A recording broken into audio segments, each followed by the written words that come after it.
Hey everyone, here's a bezel set Pear gemstone ring we designed for a client's customer. The overall ring looks pretty simplistic, but the customer's stone had an irregular cut, so it called for a custom mounting to be made. You can tell by the thickness at the top of the band how much taller the shank needed to allow for the depth of the stone. The customer wanted the stone to be the main focal point, so in the end the shank ended up being left plain. The band was tapered to almost as wide as the stone to balance out the whole ring. We laid out a design with a thinner band, but the stone just felt out of place. You'll notice how we hollowed out the inside of the ring to keep the weight down. Not only does this help the customer save money by not requiring as much metal, but it also makes larger rings such as this more comfortable to wear for longer periods of time.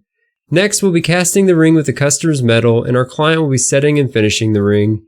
If you have a unique gemstone or have a stone with an irregular cut, contact us today. We can help custom make a mounting to fit the stone perfectly. For anything else, feel free to leave us a comment, and thanks for watching.